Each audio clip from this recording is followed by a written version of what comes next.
heshima kwa mama, yale mateso ulinibeba miezi 9 tumboni mwako.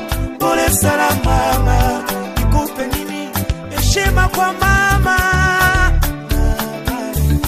uliteseka siku ya kunitoa duniani, nikupe nini? Thamani ya malezi yako siwezi kuyalipa.